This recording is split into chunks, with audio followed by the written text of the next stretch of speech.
Hello and welcome to the Winners Find a Way show. I am your host, Trent Clark, CEO of Leadership, and he's serial entrepreneur, author, leading winning teams, how teamwork, motivation, strategy achieve big league success. Super excited to be pumping that book out with Wiley Business come this summer, and always excited about the Winners Find a Way show and my special guest, Scott Rusnak. Scott, how you doing, buddy?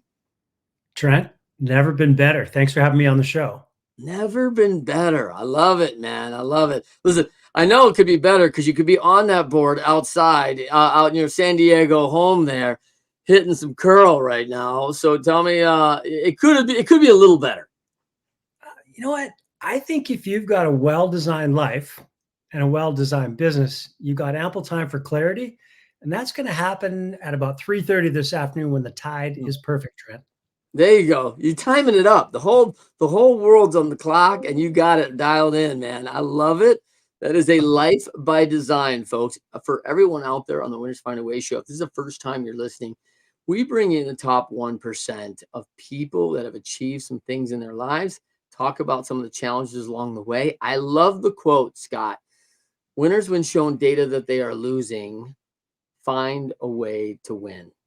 And man, I've just chosen to surround myself with people that really get that in life. In sports, it's really easy to find, right? Because we know the people who are just resilient, they keep grinding, they stay at it, they're willing to win. You know, from the board, man, listen, you're going to take some spills. You got to get back up again and get out there, even when you don't feel like it. 100%. And the thing I've found as well, Trent, and I know you're a coach, but if I didn't hire an amazing surf coach about 15 years ago, there's no way I'd be able to do what I'm doing out on tabletop reefs behind Well, Solana Beach. you know, and I think it's a great point because for people that don't know, we're gonna get to know Scott a little bit. Western Canadian native. This is a guy who had some chance at some high level NHL hockey, played with a bunch of NHLers growing up, and certainly coached by some of the best. Spent some time around Mike Babcock, former head coach of the Toronto Maple Leafs, Canadian Olympic team, Detroit Red Wings, cyclist, top 10 finish in the worlds. I mean, this guy's got some ability. And then you go, hey, listen, I can cross train. I'm just going to go over here and surf. No problem. And like, hey, man, if you do not get a coach, the best in the world have a coach. And this is why, because listen, death is on the line when you're out on the reef, man. Like it's possible, right? So you got to know what you're doing out there. Is that fair? It's fair. And people often ask me, aren't you scared shitless while you're out there? I'm like, no, I'm not. In fact, I'm more afraid of driving up and down the I-5 to downtown San Diego. So let's just back it up. Hopefully every kid that learns how to drive has a coach, and hopefully everyone that learns how to surf has a coach. So much easier. Yeah, I tell you, and we have, and by the way, I think we've overlooked some of the coaching in our lives. Like we grew up, we had teachers, we had music teachers, we had, tutors, we've had lots of coaching and feedback. And it's a funny thing for me, Scott, like that I see this huge advantage of pro athletes because they got to extend that high level coaching. The best in the world came alongside, coached them, gave them feedback, and they continue to hyper learn for 5, 10, 15 more years. And then they're like, hey, you want me to come in and sell for you, Scott? Because if you teach me how to do it, like I can learn in about 6 months about anything you want me to learn because I know exactly what to do with feedback. And I think a lot of people in business are missing that. Man, I love that you said that, Trent. Growing up in St. Albert, Alberta, it was an absolute hockey factory.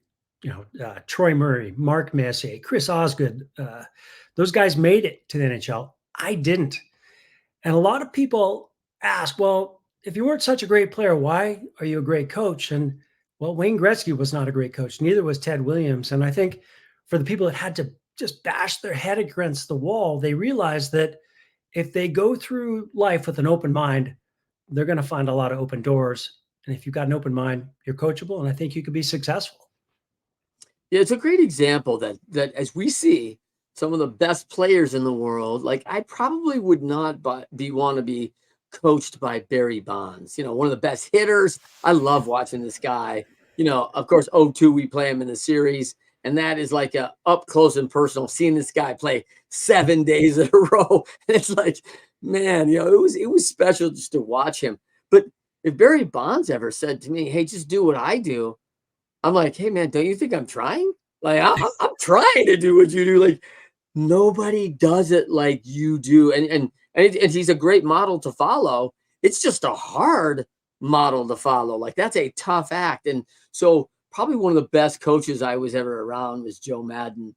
And Joe was an A ball, maybe my double A ball, catcher. And like he was never a major leaguer, nice athlete out of Pennsylvania, but he was a grinder, and he was constantly open and looking for opportunity to figure it out. And man, he was probably one of the best at developing young talent I'd ever seen.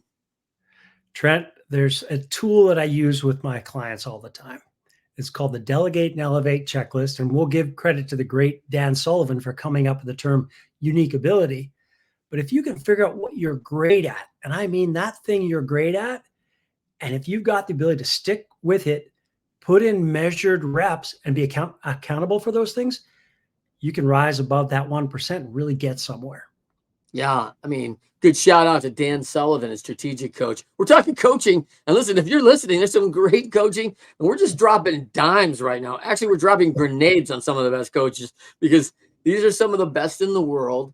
And so delegate and elevate. Love that. And I'm just reading one of Dan Sullivan's books. 10X is easier than 2X right now, which I'm loving that book.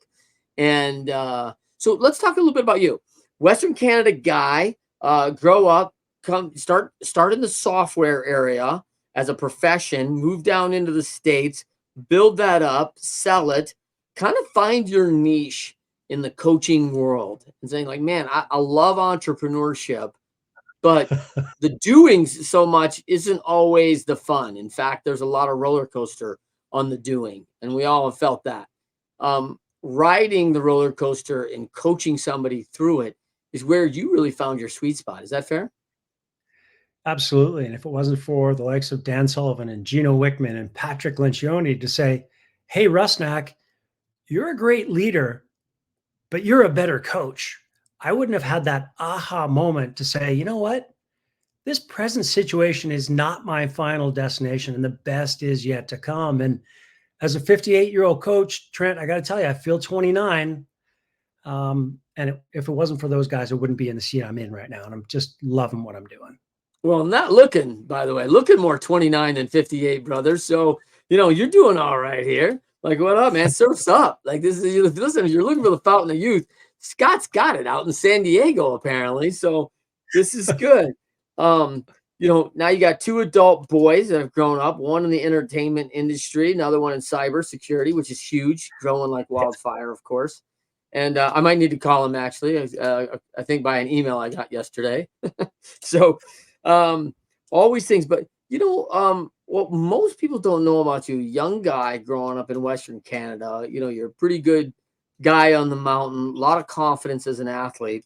Catch a chair with a guy named Mike Wigley, who's actually invented heliskiing, which is, if anyone's ever seen this thing, it's usually only in movies because most people aren't participants. All right. But for the few and the brave who are participants, Mike's a legend. And you can see him out there. You catch a chair with Wigley and catch a run. Tell me what you learned along the way. I'm a 12-year-old kid. My mother drops me off at Marmot Basin Ski Resort in Jasper. I had a ton of energy. And it was between hockey practice and games and all the rest. And I'm going up this chair, and this grizzly guy looks at me. He's, kid, what are you doing going up this chair? This is a double black diamond chair. And I'm like, what are you talking about? I do this all the time. Yeah, I was a little cocky and a little bit full of myself. So he decided, let's take it up a notch. He said, Scott, we're going to finish this chair and I'm going to walk up another half an hour. You got the kahunas to follow me? Of course. Scared out of my mind. He says, when we get to the top, we start moving down. I don't want you to overthink it. I need you to think about just taking 2 turns at a time. And what Mike did for me that day gave me the foundation for the rest of my life. I'm not going to overthink tricky situations, and I'm just going to take it 2 steps at a time. And I taught my kids that very same lesson when they got to be 6 and 8 behind Park City, Utah. We went over the back. So they did it at a young age, and I try to teach my clients the same thing. Don't overthink Yeah. it. When you get off that chair, walk me through your thinking. Like, man, this guy's taking me to the backwoods, an area that I didn't even know on the mountain existed, right? Like, I mean, I've seen it. I've seen it from the distance, but I mean, now we're going where? And as you're walking through this and trekking, I mean, what's going through your mind? Like, hey, I could die out here. This is probably pre-cell phone. Yeah. Yeah, I just did some In quick point. math on that 58 real quick, Scott. Yeah, it was a long time ago. I don't think about the end not being a good thing. I think about the end being a super stoked moment. And I just think if you're prepared to go to superhuman levels, you can really go beyond rationalities and realize that your dreams actually can be something you can live. I'm not trying to be corny, but if you're not failing a ton before you get on that double black diamond chair, well, then you haven't experienced life. So I say fail fast, have a good time. Don't think negative. The future is going to be great. Yeah, yeah.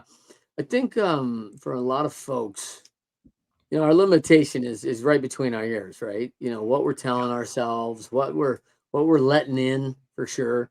It's a consistent challenge for most people. And one of the challenges my clients I'd love to talk with you about is I find a lot of female leaders, more so than the male leaders, not I don't know if that's fractional, I don't know what the percentage is, are significantly concerned about what others are thinking about them.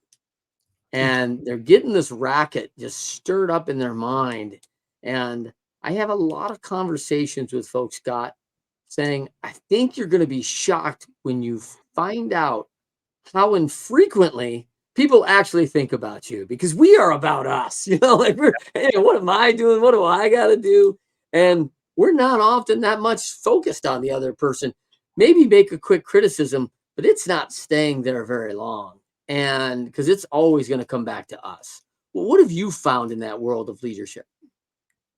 Trent, you got me at the goosebump moment right now. In fact, last week, I will not say the client's name, wonderful gal. She's got an incredible software company. And I go back to something we call the people analyzer. We look at core values. And I talked about who are you surrounding yourself with. And I've got this thing I call the inner circle. Who are the 5 most important people that are affecting you? Hopefully, I'm one of them. Who are the next 15 that you see every 60, 90 days that can propel you forward? And then I go to all my clients, and especially her, I'm like, make sure those people become the environment, your invisible hand that'll push you forward. Stop putting the negative mirror on yourself. Think positive and think about how far you've come.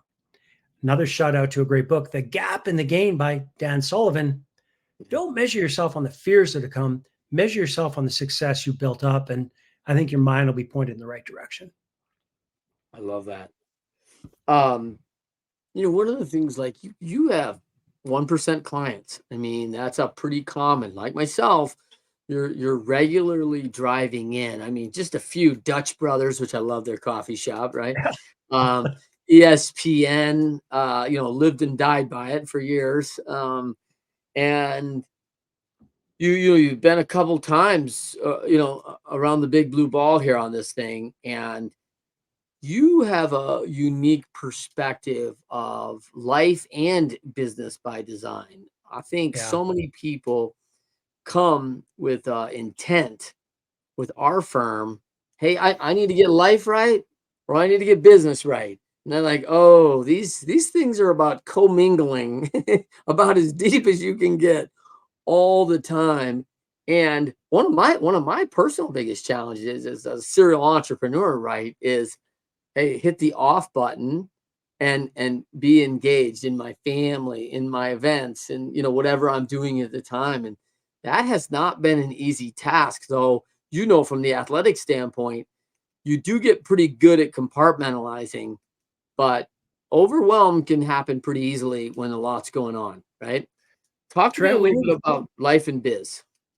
Trent, we didn't talk about this before the show, and we had a couple of cool conversations. I'm going to take you back to maybe it was 2009, and I was doing some work for the NFL. I was backstage at the NFL draft, and who do I meet? This Texan with gigantic hands named Johnny Manziel. And you look at his eyes, he looked really confident, but to me, he looked scared as heck. Try not to swear anymore. And I just realized right there and then he might have had a great set of genetics, but I don't think he had a well designed life. And if he would have maybe stepped back and had a life design coach to say, here's how we're going to design your life, and here's the business side of sport. And then, by the way, do we combine that with a passion? Kid might have done better. So let's go to a real world example. I got a great client. His name is Jamie Godwin. He runs a company called Stevens Lineweber Construction in Phoenix, Arizona. This man is a humble man. This man has a well-designed life, an incredible wife and children, and he prioritizes his family at such a high level that when the work comes together, it just becomes two things that fit together perfectly. So you can have them both, but you've got to design your life as much as you design your business. Mm. I think that people, they want it, right, Scott? They want it, don't know how. And I think that it's a real challenge to be intentional in both categories. And oftentimes I see where stronger in intention in one more than the other. And it's often the business one, right? Because they get the focus, they know the tools, they've got coaches around them, they've got tools in their tool belt. The life maybe wasn't designed from the get, right? A lot of entrepreneurs and a lot of one percenters have come and overcome a lot of things from a tough background. And the reason I think they are pretty successful, Scott, is that, listen, this doesn't look like a lot of high risk. Like in my neighborhood, getting shot at, that's a high risk. Like me taking a shot at, developing a software company, that's not that big of a deal, man. Like what's the worst that can happen, right? So, and it's the same in sports, like people think like, oh, from certain communities, it's like, oh, a 3-hour practice. Oh man, I don't know if I want to do that. But other kids are Yeah. like going, hey man, we were trying to scour for food for 3 weeks, living out of a car. You think I'm worried about a 3-hour practice for a $500,000 a year? No problem. And so there's a different mentality and vision on what that looks like. And so um, the business world's almost more structured than the personal world. Is that fair, Scott? 100% it is. Hey, we've got our weekly scorecard, our KPIs, our metrics. We've got our Yeah. 90-day rocks. We've got our vision for the year, the 3, the 5. Come on, guys. What's your vision for your life? And do you have a map for your life? And, again, I'm trying not to get too corny with you, Trent, but, you're put on this earth. Hopefully you can achieve your greatest self and you can figure your purpose and do so courageously. And for me, I try to bring life and business together and just make sure I leave everyone I run into in a better place than I found them. And it just makes things a heck of a lot easier. Mm. Yeah, I have a company that I work with out of Fort Worth, Texas. Their mantra is leave it better than you found it. Boom. I'm like, hey, they're not messing about this. I mean, this is a standard they set. Already the bar is high and they are not messing with it, right? And it's refreshing, right? And I think it's challenging for now the new out of college, new to business, like there hasn't been that level of accountability where you and I probably had a little bit more of that structure growing up that, hey, when you go over someone, you get the stuff out, make sure it gets back in the garage. You don't leave the mower out in the rain. Like you took it out, you put it back. And that was a pretty standard. You only had to do that once or twice around my house, and you didn't sit down for a couple of days, and you realize, hey man, I should take care of this stuff. Like I can't go to the field and play some ball until I'm actually gonna get this stuff put away because I actually want to sit down for dinner. So um, that what you're kind of talked about your life design a map. You wrote a Mhm. fabulous book called The Entrepreneur's Field Guide, and man, I mean, I always think about that. We live in Michigan, and there's all sorts of field guides, right? A bunch of hunters around here. Like, in fact, you can't find anybody on the 15th in the fall, right? Like something's going to open up, something. And, like, where'd all the employees go? Everyone's out shooting something. So it's, so the field guides become, these are like biblical to a lot of people up here. When you go to your field guide, you're going in for the reference, the source. So I love the title of this book, An Entrepreneur's Field Guide. Tell me your inspiration for it, and what you hope the readers to really glean from it. The inspiration probably came about 20 some years ago. I had an incredible cycling coach named Des Dickey, and he taught me these lessons to become a pretty good cyclist. And I brought those lessons into business, just the rhythm of life, how to get endless clarity, how to hold yourself accountable. What are your values? Who's your inner circle? What does your environment look like? I always say your environment becomes the inner or the invisible hand that shapes your future. So all that stuff kind of came together in my business life. And I'll be brutally honest, I quoted a lot of Simon Sinek. We've already talked Dan Sullivan, but you find this other material and then you compartmentalize it and you just chunk it down to make things easier for folks. So that's where the inspiration came from. I've written it, I think 500 times, drives my wife crazy, but I'm really proud of it. And I'll be speaking about it at the US conference, which we talked about in a few weeks. Yeah, that's where the inspiration came from. All the great people that have surrounded me. Great. Um, I mean, as a serial entrepreneur, like, I think, learning never stops, right? I mean, I think that's what's been taught from EO. It's been what's taught from coaching. People are out there working to get better. I mean, you gotta adapt. And like right now, I mean, look at us in business. If we're not moving with AI right now, how long until we're going to be at the back of that bus? I mean, this could happen pretty quickly because it moves fast. So when I gleaned a little bit out of the Entrepreneur's Field Guide over the weekend, just love some of the quotes that just really land. And what I love about influential quotes from leaders is that uh, the story hits me and relates to something in my life that's really valuable and pertinent, and it hits somewhere different for Scott Rusnak, and then I want to hear how it hits you, because it all of a sudden gives me a paradigm shift of how I got that and what that meant to me, and then how you got that and what that meant to you.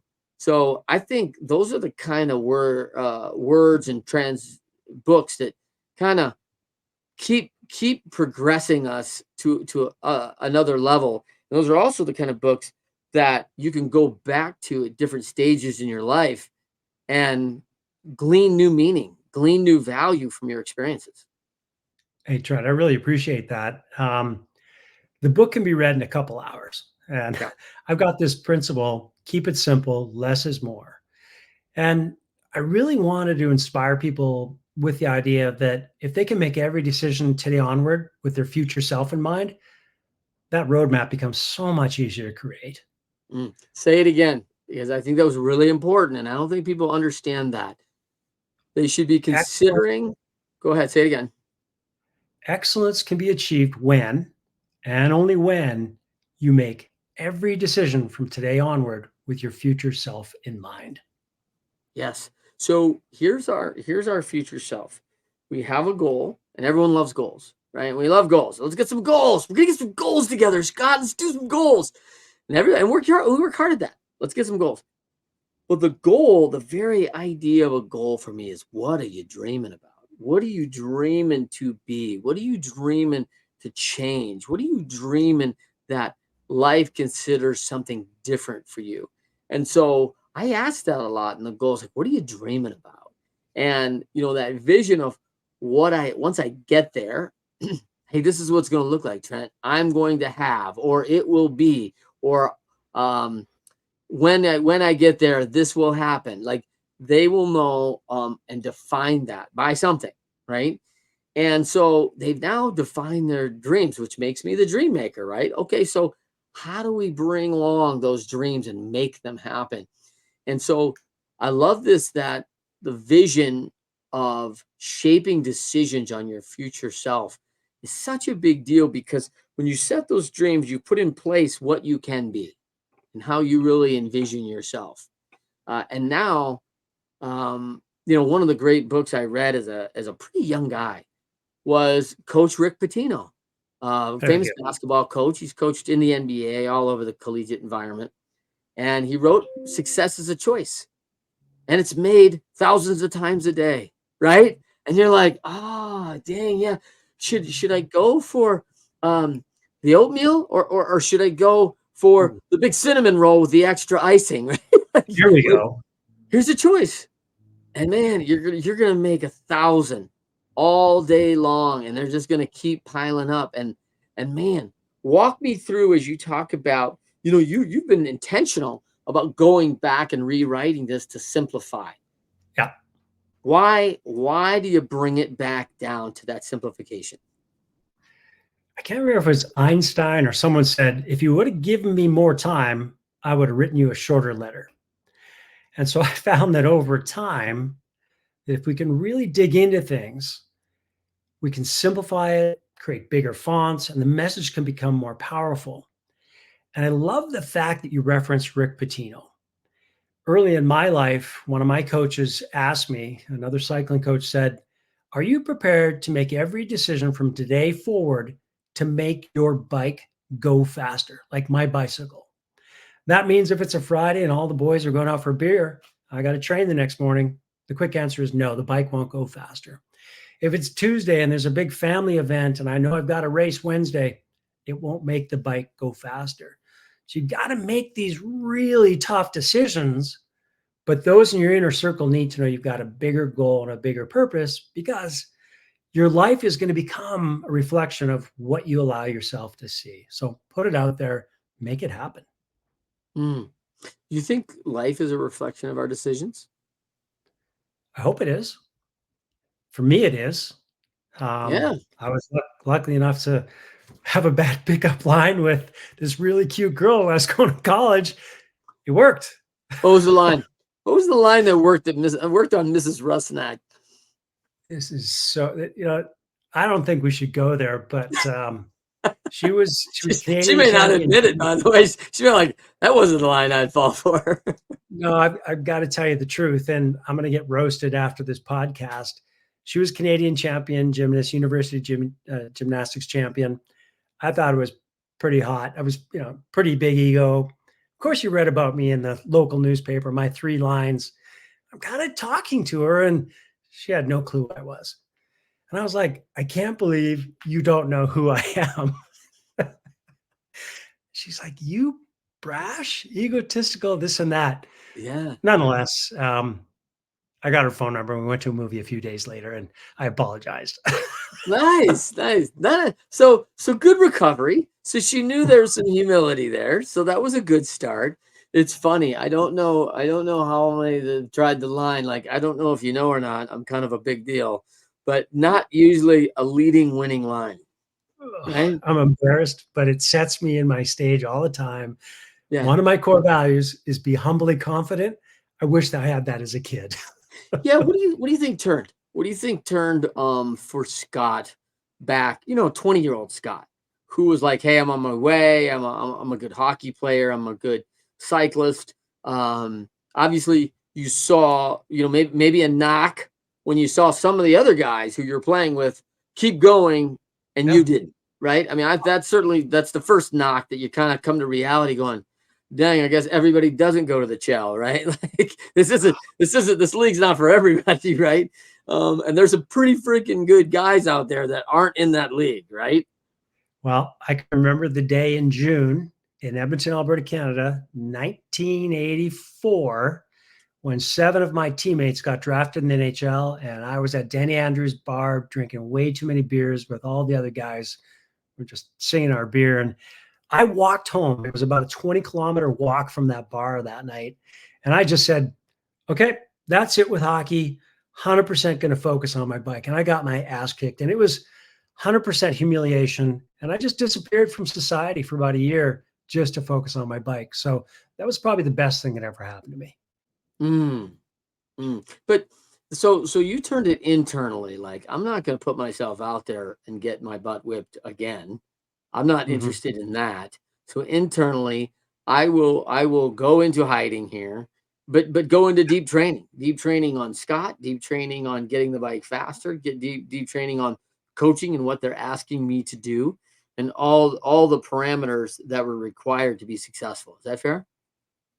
Yeah, my coach just grabbed me by the throat and said, "Look, you don't have the size, you don't have the talent to be a world-class hockey player, but you've got the talent in one discipline in cycling to go to worlds." And I could barely win a local race in cycling. And he pointed me in the right direction. And he basically said, "Look, Scott, the score is going to take care of itself if you put the effort in place." So that whole year changed my entire life. Impressive that a coach recognized that in you. Um, do you think that that's a superpower of yours to recognize? You talked a little bit about getting the right people in the right seats. Not easy to do. I find a lot of people along the journey in my world are great people in the wrong seats. Oh, man. Given God's blessed them with talents beyond measure, and they're not using them because they're running their uncle's company. They're doing something that the family thought they should be.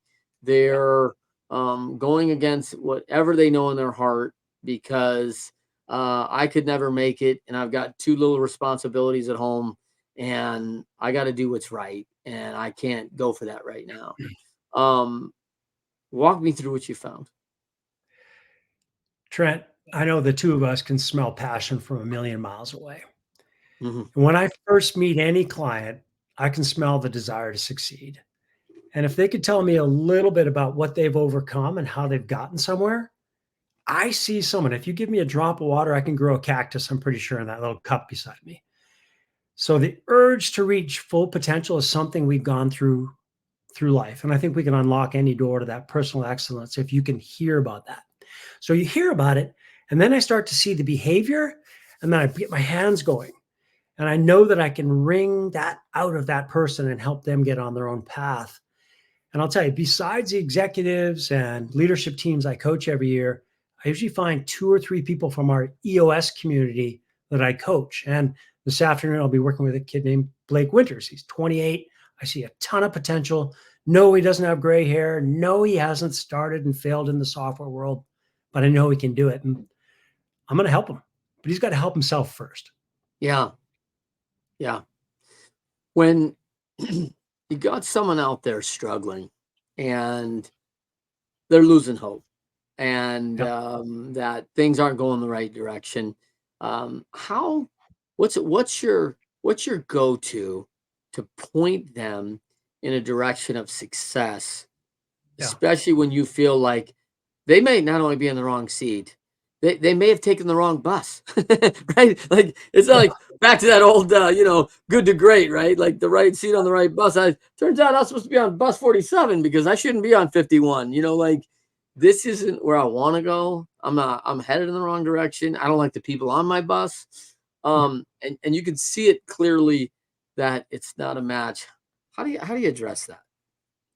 Sit down with them and I ask them to look back on their life and ask them what their highest point of achievement, what did they love to do when they're in that point, and what were they really great at? And I know that sounds very egotistical, but really focus on when they achieved greatness, who were they surrounded with, and what were some of the routines and what were some of the things they were doing at that point in life. So I try to take them to that positive part. And then I go backwards with them and I say, well, tell me about the things you don't like to do and you're not good at. And often we find that they shouldn't take bus 2A and they're not good at sitting on that bus. So let's figure out bus 1A and which route you should be on. So ask them where they did their best, ask them what they don't like to do, and really focus on their own unique ability to help them get there. So it takes a while to get there, but it's an absolute blast when you can really dig in and do that. Yeah. Have you ever had someone tell you that I've never had that success? I've never had that moment. I've never had my solo. I've never had my touchdown. I've never had my spelling bee. Have you had someone say, I haven't found my sweet spot? Sure. And then I asked them how well they slept last night. Mm, Then I asked them what it's like to have a breath of clean air. They're not living in Ukraine or Gaza. And then I asked them if they have a roof over their house. Then I asked them if they've got 5 toes, 5 fingers, a nose, and some teeth. And so I just bring them back to the core of a human being. You should be looking at yourself every morning going, man, I'm the luckiest human being in the world. And then I said, what's the silly putty we're going to create this amazing life around? And the thing, Trent, is you don't need to think too much differently. You don't act too much differently. But if you've got an open mind that can be guided with a really new perspective, I think we can then get to the point where you can believe it's all possible. So it's a mindset exercise. And I love pulling the silly putty together. mm, that's good. That's good, Scott. For people that are out there today, um, what's one thing out of the entrepreneurial field guide that you want a business owner to take away? What is there a big aha or something that just absolutely is a common miss, a thread you're seeing there amongst the folks who, for people who don't know, when you're in an entrepreneur's organization, you have $1 million or more business. That's a pretty small company for guys like Scott and I, and yet only 3.4% of all businesses in North America make $1 million, right? We are built on small business. So, do not feel like you're way behind because you've got this nice $500,000 company that's taking care of your family. Like that is awesome. That's Yeah. incredible. But it's rare air to succeed at these seven-figure levels. And yet on the news, we talk about all this time and they hear these numbers like everybody's doing it. Hey, listen, everybody's not doing it. All right. Everybody's not doing it. What do you think is a common tripwire for us all? I love this question. And the cool part about this question, Trent, is we didn't rehearse it, Yeah, right? We're just riffing here. yeah. So I always say to people that comparison is the thief of joy. And if you don't design your own life plan with your own version of success, chances are you're going to fall into someone else's plan. And guess what they've planned for you? Not much, not your goals, not your outcomes. So take control of the damn thing you got in front of yourself and design your own plan. Mm. Let's talk about that because in your book you talk about the map, Yeah. right? And I'm a kid, and you and I are pretty close in age. So, I remember, man, I stayed up late nights with my dad driving the car with my Rand McNally, and I was the navigator, right? Let's go into Western Canada, and I'm like, hey man, I don't even know how to do this kilometer crap. Like, how many miles is that, right? And so, yeah, you're learning math, you're learning geography, you're learning direction, and you're learning, constant things that are just real world stuff, right? Yeah. And I love it. So you talk about the map Yeah. in the book, and I think it's really critical for people to understand, um, how do you use it for the folks who are designing their life? Yeah. So I came up, let's just say R&D this map from my cycling coach. And I use the word R&D quite a bit. It's called rip off and duplicate, not research and development. And Coach Des said to me, let's just get some common fundamentals here. Why are you racing your bike? So we just got into that. And I really dig in with my clients. And let's give a shout out to Simon Sinek. It does start with why. Yeah, Why are you doing something? right. Do what you do. And I really want to define why someone's doing it. Well, I'm coaching because I want to leave people in a better place than I found them. What am I doing? I'm an expert EOS coach. I'm a leadership team coach. Great. That's the what. Where am I doing it? Primarily San Diego and Scottsdale, Arizona. Great. That's the top part of the map. And then what are your core values? Well, mine are humbly confident, try every day. It challenges me. Do the right thing. Do what I say. Live with passion. And if I can live with that kind of passion, it allows me to set up a lifetime wish list, really define my legacy, and then get straight on shorter term and then longer term measurables. And in a roundabout way, if you can put together this 1 page document map called My Accountability Plan, I think you're pointing in the right direction. Yeah. Yeah. One page. And I think a lot of people think that, whoa, man, like, man, all the things I want to do, Scott, it's way too big for one page. Yeah. I'm just telling you, like, no, no, you can put it all down in one page because less is more. As you kind of touched on earlier, if I had more time, I would have wrote you a shorter letter, right? If I had more time, I would be very specific about my map. And, man, like you, I go into a lot of towns. I speak all over the world. And, man, my GPS is a big deal. And when this nice little British woman, comes on my phone and says turn left, like I do it, right? I do it because I know I have an end game. I've got to get somewhere where people are expecting me. And this is part of my journey. People are guiding me along the way. And listen, that map is a guide that gets you to the right place. It's not telling you go north when you need to go south. That map is critical for you. And what I've also learned about the map is that when you get that right, all the other obstacles seem to just disappear. Right? I love the Henry Ford quote, like obstacles are those things you see when you take your eyes off your goals. So Oof. now that you've done a map with Scott Rusnak's The Entrepreneur's Field Guide, you're going to realize that a bunch of your life just got clarity because you've been running into a bunch of obstacles that you're now going to realize are no longer there because you don't have time and energy to focus on. I love it. Well, let's remove the noise because that's just creating an illusion. And if we can get really silent and think about what our big purpose is, what our why is, what we want our legacy to be, it just brings the truth and it makes it so much easier to live your life. Are you seeing a lot of your clients? I'm seeing this in the day, like more and more world beaters, like yourself, Scott. No alcohol. Don't Yeah. drink anymore. Like, hey man, I've been there, done that. And a lot of noise the next morning. I'm fuzzy. I'm not focused. I'm not this. Hey, I don't have the time or energy for it. When you said, uh, got to get really silent, right? You got to Mhm. get quiet. Walk me through, like, that's not what everybody's saying, man. I mean, this is social media world. Everybody's getting louder and it's more noise. You're saying counterintuitively to probably most people, get silent, eliminate things that don't serve you. Is that fair? 100%. Now, typically I wake up every morning and in the book I talk about how I design my ideal day.